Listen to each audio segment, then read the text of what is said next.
The Justice Department just released 3 million pages of Jeffrey Epstein files, and the names are absolutely shocking. On January 30th, 2026, the DOJ dropped over 3 million documents, 2,000 videos, and 180,000 images from the Epstein investigation. This is the biggest disclosure in history about the convicted sex trafficker who died in jail in 2019. Here's what's in the files. Photos of Trump with Epstein, Bill Clinton mentioned thousands of times, Elon Musk emails wanting to attend wild parties on Epstein's Island even though Musk denies ever going there. An FBI memo says one of Epstein's victims told agents that Ghislaine Maxwell once presented her to Donald Trump at a party and suggested she was available. Trump has denied any wrongdoing. Steve Bannon, Trump's closest advisor, had extensive text message conversations with Epstein.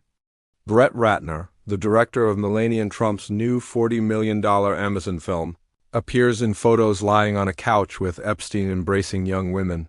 Former Prince Andrew's name appears hundreds of times. Photos show him kneeling over an unidentified woman on the floor. A second woman just came forward saying Epstein sent her to have a sexual encounter with Andrew at a royal residence in 2010. Bill Gates, Larry Summers, Martha Stewart, trying to get Epstein's cell phone number. Katie Couric praising his lasagna, celebrities, and billionaires all appear throughout the documents. But here's the absolute scandal.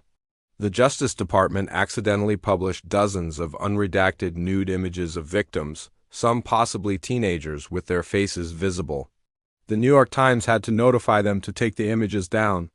Even worse, 43 victims' full names were exposed, including over 24 who were minors when they were abused.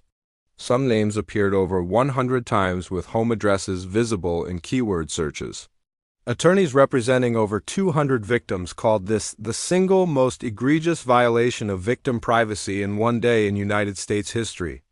They're asking federal judges to shut down the entire DOJ Epstein Files website immediately. The DOJ claims redaction errors only affected 0.001% of materials, but lawyers say there were literally thousands of mistakes. They gave the DOJ a list of 350 victims' names on December 4th to ensure redaction. The DOJ apparently never ran a basic keyword search. The files also show prosecutors wanted to charge at least 3 other people alongside Epstein and Maxwell, but their names are completely redacted. We still don't know who else was involved in the sex trafficking ring. Deputy Attorney General Todd Blanche says there's no hidden tranche of powerful men they're covering up. But victims' lawyers say the DOJ is hiding perpetrators' names while exposing survivors. Epstein donated almost $400,000 to Interlochen Arts Camp in Michigan from 1990 to 2003. A witness testified Maxwell and Epstein used the camp as a hunting ground to recruit underage girls. The powerful elite who partied with Epstein are finally being exposed. But the victims whose privacy was supposed to be protected are the ones suffering all over again. This is what accountability looks like in 2026. The rich and famous get their names redacted. The survivors get their faces and addresses published for the world to see.